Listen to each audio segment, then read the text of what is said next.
The year my life split cleanly into before and after was the year I turned 13, and it didn't happen with shouting or slammed doors. It happened with a note. A pale square of paper, torn from a pad we kept for grocery lists, stuck to the fridge with a magnet shaped like a smiling peach. The handwriting was my mother's, pretty, looping, like it belonged in the margin of a cookbook. Stay at Lila's. Back soon. Love you. No signature. No date. No explanation. It was the kind of message you'd leave for someone who was borrowing your blender. Not for your child. I stood in front of that fridge for a long time, the motor humming softly, my own reflection warped in the stainless steel like I wasn't fully there. I kept waiting for the rest of it to appear, another note, a second page, a phone buzzing with a "call me," anything that would make it make sense. Instead, my phone pinged. My older sister, Paige, posted a photo of her suitcase on our front steps, captioned, "Family Reset Week yellow heart," with a filtered sunshine sticker. My younger brother, Finn, followed it up with a video from the car, my dad singing off-key like a joke that would get replayed for years. No mention of me. Not a tag.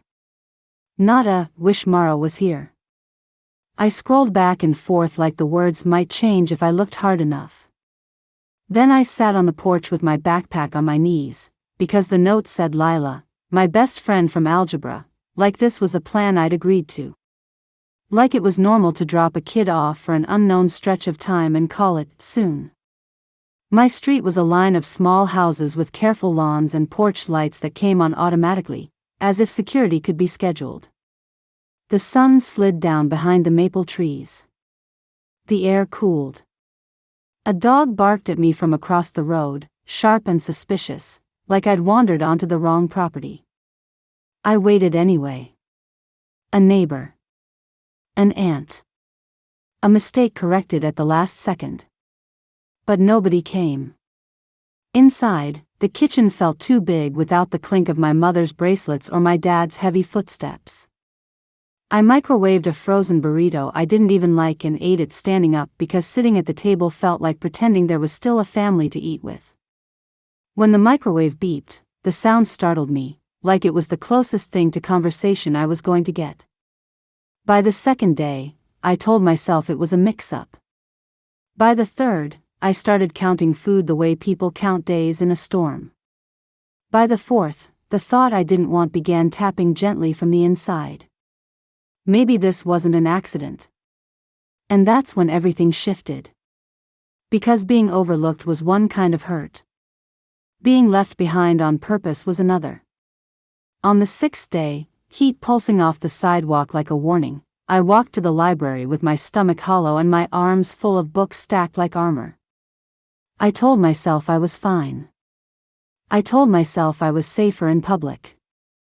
I told myself I was in control. Then a dark gray sedan rolled up beside the curb, quiet as a secret. The window slid down.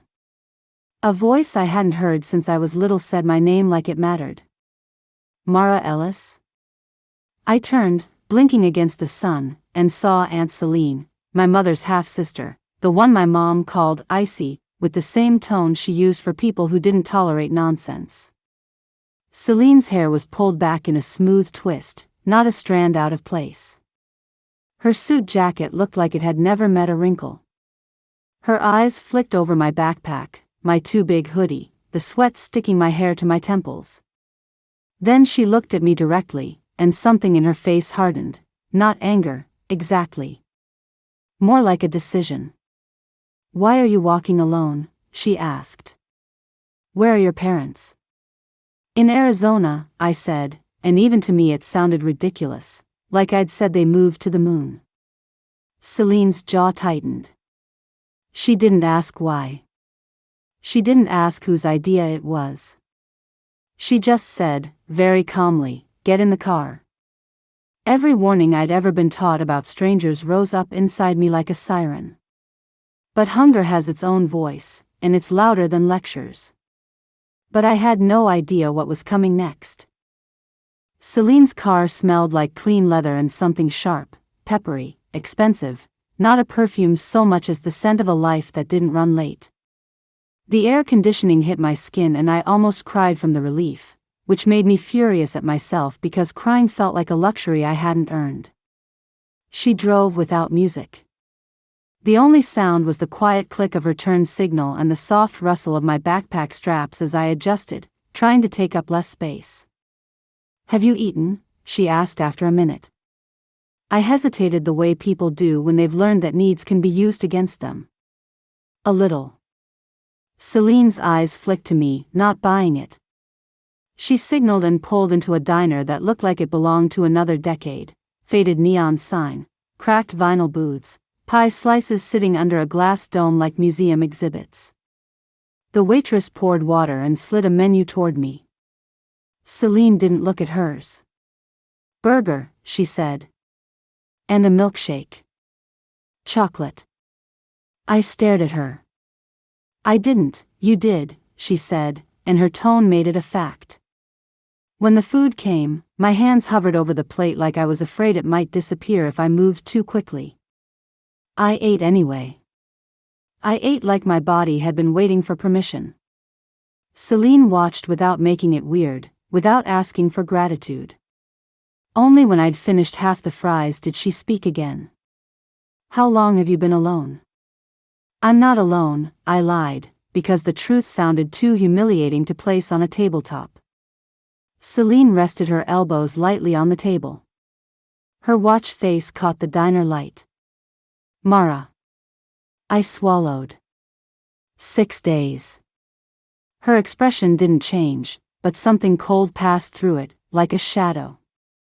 "What did the note say?" she asked. I told her.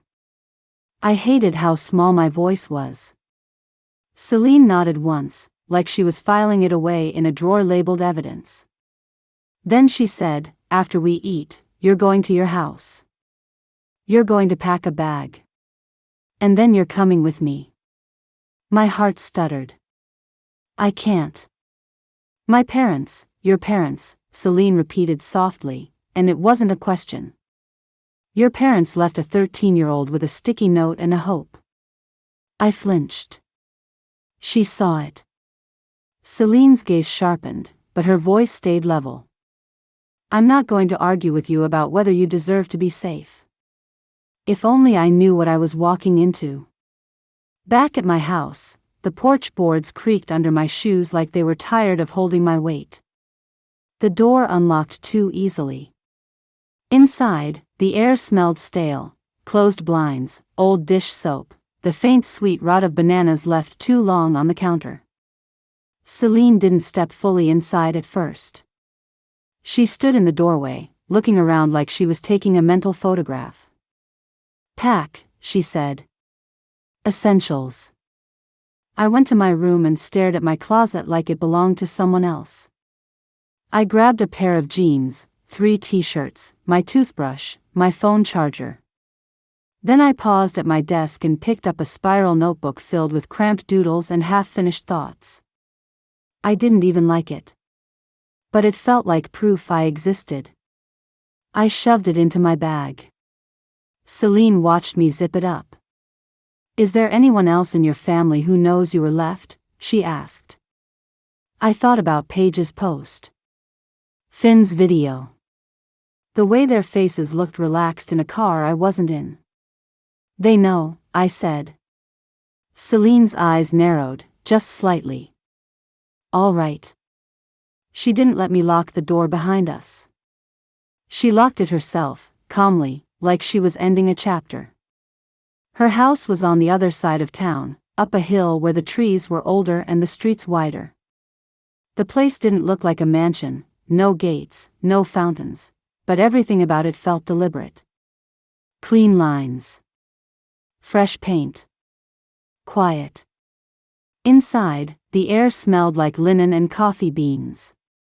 There were no stacks of unopened mail on the counter. No shoes tossed in corners. No sound of a TV filling silence. Celine led me to a guest room. The bedspread was smooth as water. There was a folded towel on the chair, like a hotel. I sat on the edge of the bed and kept my hands in my lap, afraid to wrinkle anything. Celine raised one eyebrow. Are you planning to sleep upright? I don't want to mess anything up, I whispered. Celine gave a short exhale, almost a laugh. Sheets can be washed. People are harder. That sentence landed in me like something heavy and warm. In the morning, she poured orange juice into a real glass, thick, clear, cold. At home, our cups were souvenirs from vacations I barely remembered, plastic that held smells no matter how many times you washed them. I held the glass like it might break if I breathed wrong. Celine noticed. It's just juice, she said. Not a contract. I sipped, and my throat tightened. Not from sadness. From the strange sensation of being cared for without a price tag attached. Later that day, my school called about a parent conference I'd forgotten was scheduled. The counselor had been concerned about my quietness, my slipping homework. Celine didn't hesitate. I'll attend, she said. 2 words. Like a door clicking shut on an old fear. But I had no idea what was coming next.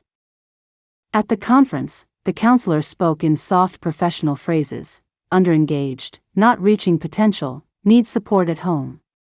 Support at home.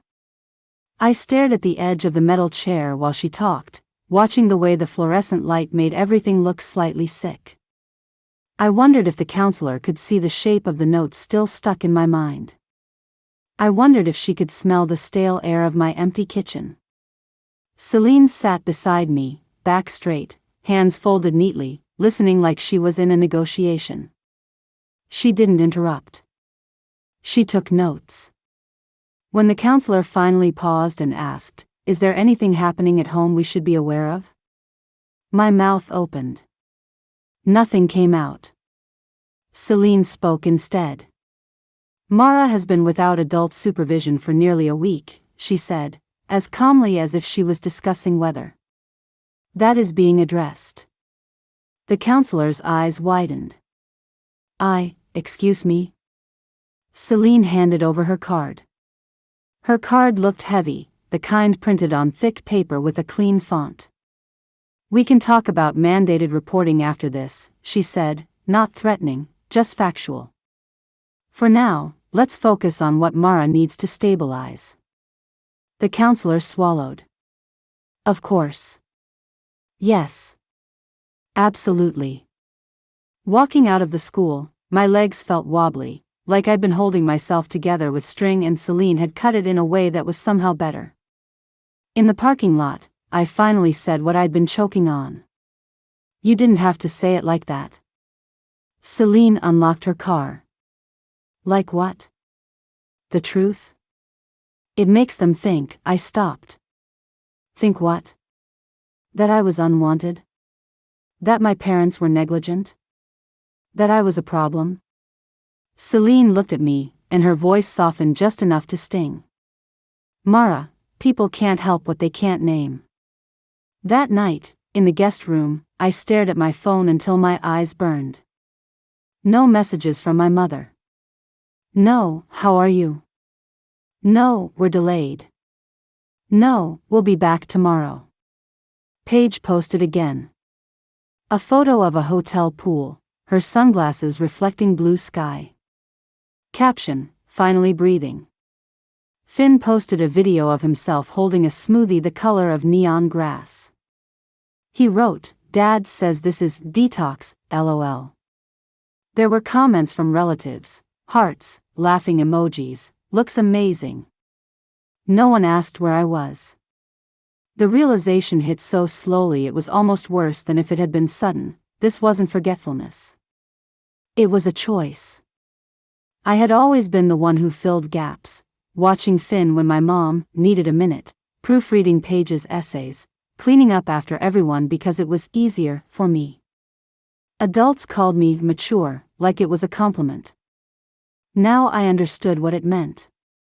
It meant I was convenient. And convenience is the first thing people stop seeing. At Celine's, kindness kept arriving in ways I didn't know how to accept. She made appointments I didn't know I was allowed to have. Eye doctor. Dentist. A physical. She called it maintenance, like I was a car worth keeping in good condition. When she bought me a pair of sneakers because mine were splitting at the toe, I hid the receipt under the bathroom sink, convinced she'd change her mind and return them.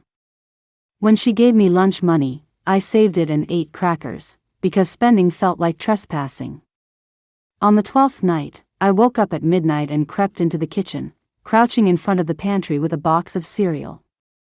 My hands shook with a shame I couldn't explain. Celine's voice came from the doorway. Are you auditioning to be a raccoon? I froze, cereal box clutched to my chest. I'm not hungry, I said automatically. Celine walked in and opened the fridge. She pulled out a container of pasta, microwaved it, and slid the bowl toward me. Eat, she said. I stared at it, then whispered, I don't want to take too much. Celine leaned against the counter. If it's in this house, she said, it's for the people in this house. I blinked hard. Tears pressed behind my eyes like pressure. Celine tilted her head. That includes you. I took a bite. My throat tightened so much it hurt. I focused on chewing, on swallowing, on not letting tears drip into the bowl like I'd ruined something. Later, lying in clean sheets that smelled like soap instead of old detergent, I heard my phone buzz. A message from my mother. For a second, my whole body lit up with relief so sharp it felt like pain. I opened it. It wasn't, where are you, or, are you okay? It was, tell Paige where her blue sweater is. She can't find it. The screen blurred. My breath came out in a thin laugh that didn't sound like me. That's when I understood, I wasn't missing. I was simply, not considered. And that was the betrayal that crystallized everything. But I had no idea what was coming next. Celine didn't yell at my mother. Not where I could see it. She didn't do dramatic phone calls or slam doors. Celine's anger, when it existed, was quiet and surgical. Over the next week, fragments of truth surfaced like debris in water. I overheard Celine on the phone with someone named Morris, her voice crisp. Emergency guardianship, she said. Yes. 13. Left without supervision. There's documentation. Documentation.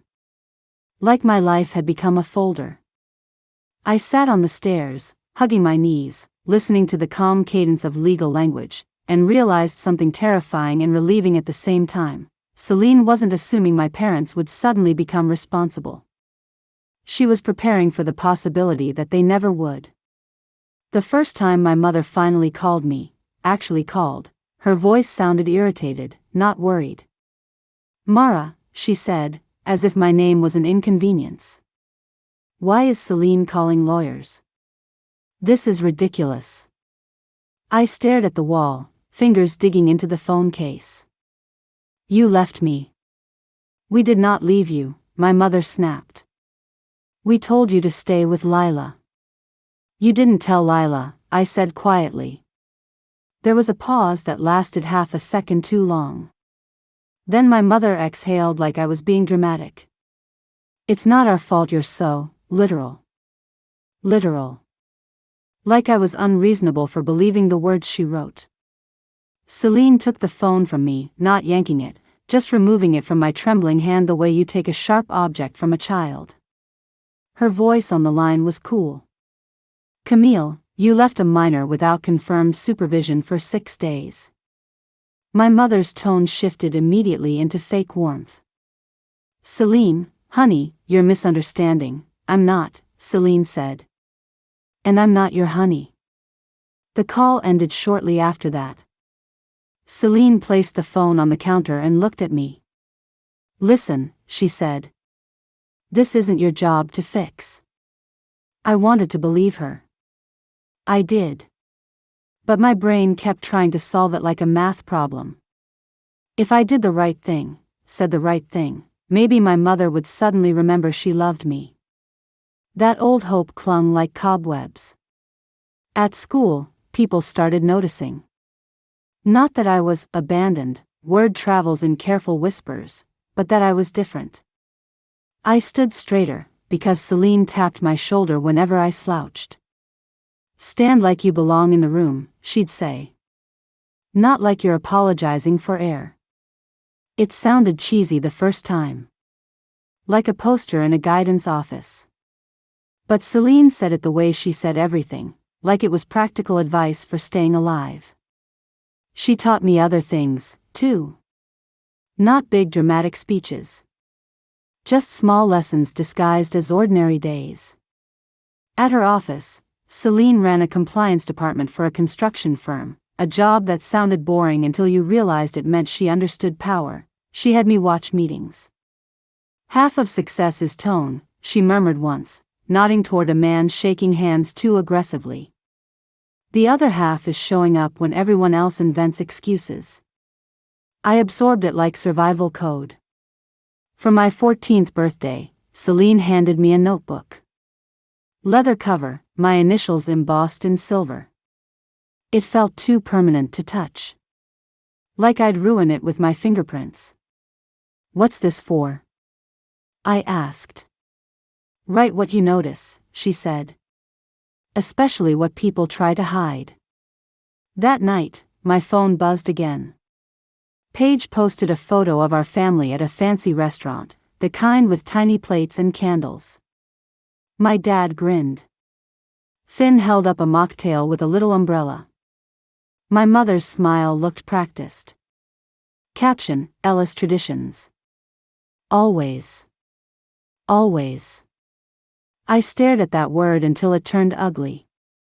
I opened Celine's notebook with shaking hands and wrote my first line. If it's in this house, it's for the people in this house. Then, after a pause, I wrote, I am in this house. The words looked bold on the page, like they belonged to someone braver. But when I closed the notebook and ran my thumb over the embossed initials, something warm stirred in my chest. Not safety. Not yet. But the outline of it.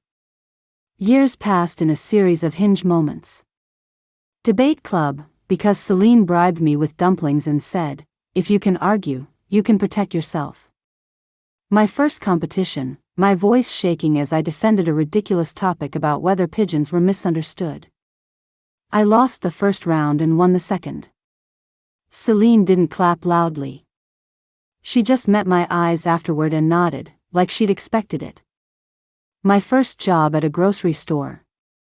When I waved my first paycheck like a trophy, Celine didn't take it. She drove me to the bank. Rule, she said. Split it.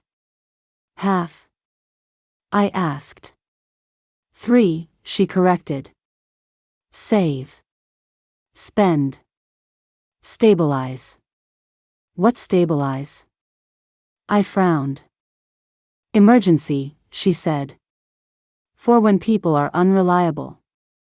That one sentence became the spine of my life. But the open question, the one I didn't let myself ask too loudly, stayed there like a pebble in my shoe. Why had my parents done it? And would they ever come back and demand me the way people demand something they've misplaced? Celine never promised they wouldn't. She never lied to make me feel better. Instead, she built reality around me like scaffolding. And then, slowly, the scaffolding became a structure I could stand inside. If only I knew what I was walking into. Because as my life stabilized, Celine began to change. Not dramatically. Not in a way you could point to like a bruise. It started with canceled dinners. Work ran late, she'd say, and her voice had a thin edge I hadn't heard before. Then one evening, I stopped by her house unannounced. By then, I was in college but still close enough to drive, and found her asleep in an armchair at 8 o'clock. The TV murmured an infomercial to nobody. When I touched her shoulder, she startled awake, smiling too quickly. "Long day," she said. I blinked too long. But the smile didn't reach her eyes. The signs multiplied. Pill bottles on the counter. A tremor in her hand when she poured coffee. A slight pause before she found the right word. We entered a quiet pact of denial. She didn't mention it. I didn't push. Because admitting it would mean admitting I might lose the one person who had ever treated my existence like a fact. And that thought was unbearable. And that's when everything shifted. The call came on a Tuesday afternoon while I was at my desk, staring at a bridge design that refused to balance the way it should. A woman's voice said, "Is this Mara Ellis?" "Yes. This is Juno. I'm calling from Celine Hart's office. She collapsed during a meeting. They're taking her to St. Vincent's." My pen slipped out of my fingers. For a second, the world went thin and far away, like I was underwater. I remember driving with my hands tight on the wheel, every traffic light an insult. I remember the hospital smell, bleach and something metallic. I remember the way my stomach turned when I saw Celine in a bed, smaller than she'd ever seemed in my memory, pale against white sheets. But when she saw me, she managed a crooked half-smile. "Don't look like that," she rasped. "I'm not dying for your convenience." I tried to laugh. It came out broken. "You scared me." Celine shrugged faintly. "First time for everything." A machine beeped softly, steady, like it was keeping time for us. I sat. My hands hovered, unsure if touching her was allowed. Celine watched me struggle, and her eyes softened in a way that made my throat ache. "You know," she said, voice rough, "I always assumed your mother would be the one teaching you how to stand in a room. How to manage money. How to speak up without begging." "Don't," I whispered. "Don't talk like that." "Like what?" "Like you're leaving." Celine's gaze held mine. It was honest, and it was terrifying. "Mara," she said quietly, "you're not the extra piece." I swallowed hard. The sentence hit like a fist and a hug at the same time. She shifted slightly, wincing. "Promise me something." "What?" "If your family comes sniffing around," she said, and despite the rasp there was humor in it, "don't hand them your heart like it's a free sample." I blinked fast. "They haven't, they will," Celine said, certain in a way that chilled me. "People who ignore you will still show up for what you can provide." I wanted to argue. I wanted to believe my family was simply flawed, not predatory. Celine squeezed my fingers with more strength than I expected. "I chose you," she said. "Not because you were convenient. Because you were you." The room blurred. She saw the tears gathering and smirked faintly. "If you ruin these sheets," she murmured, "I'm sending you the dry cleaning bill." A laugh escaped me, cracked in the middle. And in that moment, something inside me finally snapped, not in a bad way. In a clean way. The last strand of childish waiting broke. I didn't say, "Please don't leave me." I said, "Okay. I promise." That was the decision. Not about a will. Not about money. About believing Celine's version of reality, even when it hurt. About accepting that love was something you could choose, and something you could refuse to hand to people who hadn't earned it. But I had no idea what was coming next. Celine came home from the hospital slower, quieter, still trying to pretend she was indestructible. She didn't mention diagnoses. I didn't ask for details. We danced around it like it was a fragile object that would shatter if named. That December, she handed me a wrapped box, gold paper, corners sharp as if she'd measured them. Inside was my leather notebook, the same one she'd given me when I was 14, only it wasn't blank anymore. Every page was filled. Short notes. Advice. Little diagrams. Even taped receipts with scribbles like, Best Dumplings, 2018, still worth it. I turned the pages with trembling fingers, like I was touching something sacred. "You've been writing in this?" I whispered. Celine shrugged. "Couldn't let you do all the observing." On the last page, her handwriting shook but stayed legible. "If anyone tries to erase you again, remember this: you already learned how to write yourself back in." My throat closed. I looked up. Celine's eyes were glassy, but her expression stayed stubborn. "I'm not going anywhere tomorrow," she said. "So don't look at me like that." I leaned forward and hugged her, not carefully, not politely, an actual hug, the kind you give when your body knows it might be the last chance. Celine grunted. "Easy. You'll crack a rib." But she didn't pull away. A few months later, the call came at dawn. This time it wasn't Juno. It was a hospital doctor, voice gentle. Celine had passed in her sleep. I sat on the edge of my bed with my phone in my hand and stared at the wall until the wall stopped feeling real. Grief is weird like that, it makes ordinary things look like props.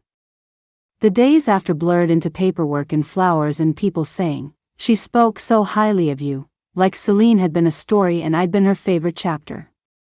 Then my phone started buzzing. A number I hadn't saved but knew by heart. My mother. I didn't answer. A message popped up instead: "Mara, we heard. Call us. We should be together." Together. Like a word you could sprinkle over years of silence and make it taste like love. Another message followed. "Paige, we should talk about arrangements. I'm sure Aunt Celine left things complicated." Finn sent a single text: "Is there a will?" It was almost impressive, how quickly grief turned into an opportunity for them. At the funeral, they arrived like they were stepping into a photo shoot, black outfits that looked expensive, my mother's sunglasses too large, my father shaking hands with strangers like he was collecting sympathy.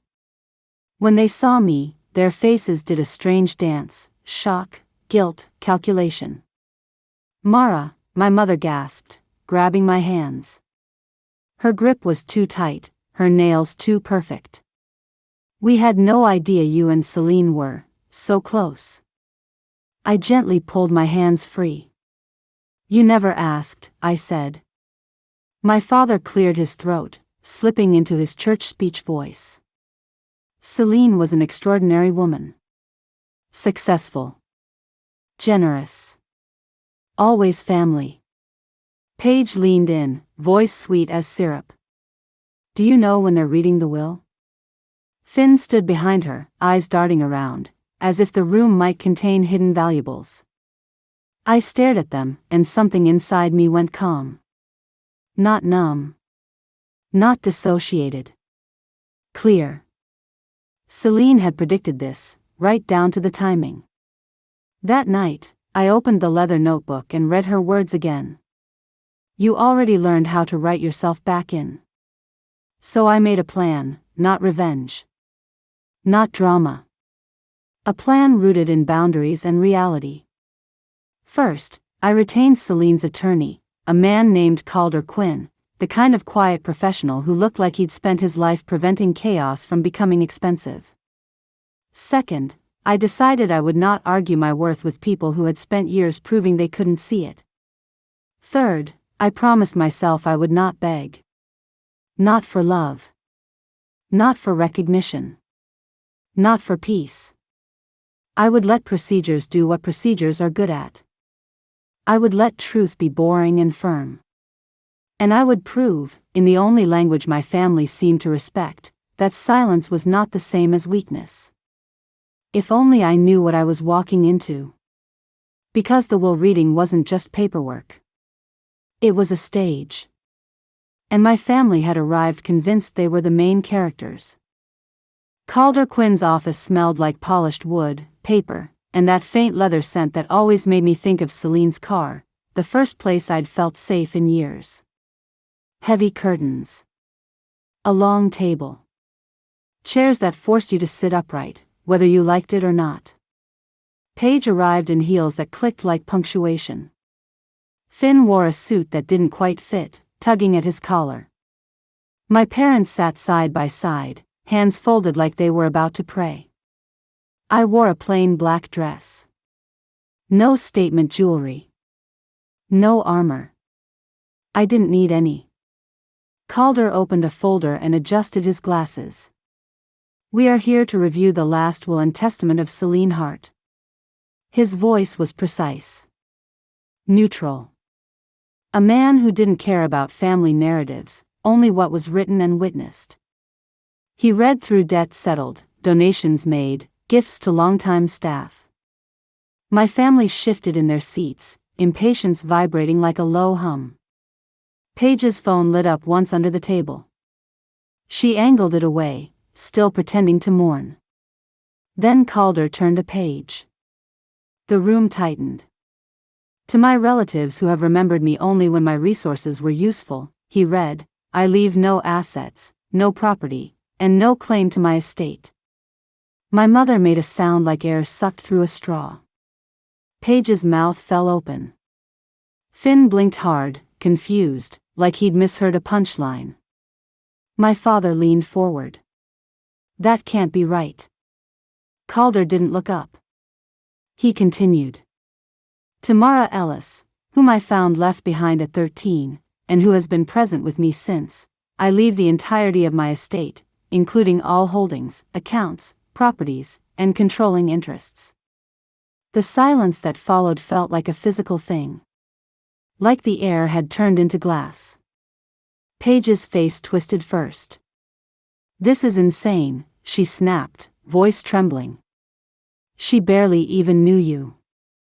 I looked at Paige, and I felt something almost like pity, how easy it was for her to believe relationships were measured in blood rather than years. She knew me, I said quietly. You didn't. My father's face flushed. You manipulated her, he barked. You poisoned her against her family. I placed my hand flat on the leather notebook in my lap, feeling its worn warmth. No, I said. You did that yourselves. My mother leaned forward, voice sliding into performative softness. Mara, sweetheart, we can fix this. We're family. We can, family, I repeated, and I didn't let the word stab me this time. I held it up like an object to examine. You left me with a note. My mother's eyes widened, offended. We didn't leave you. We told you, you told a piece of paper, I said. My voice stayed calm. You didn't tell me. Finn tried a different angle, the one people use when they realize anger won't work. Okay, but, you're not really going to keep all of it, right? There it was.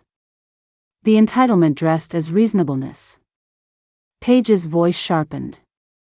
This isn't over. I met her gaze evenly. It ended when you stopped noticing I existed, I said. Calder closed the folder with a soft, final sound. Miss Hart's will is airtight, he said. Any contest will be dismissed. My father opened his mouth, then closed it, like he'd run out of scripture. I stood, smoothing my dress. I heard Celine in my head, her steady voice, her practical humor. Stand like you belong in the room. So I did. Thank you, Calder, I said. I appreciate your time. My mother's eyes darted to my face, searching for softness she could use. Paige's jaw clenched. Finn stared at the table like it had betrayed him. I didn't gloat. I didn't lecture. I simply gathered my notebook and walked out. Outside, the sunlight hit the glass front of the building and made me squint.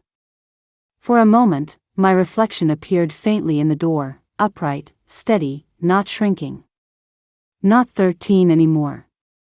Not waiting on a porch for someone who wasn't coming.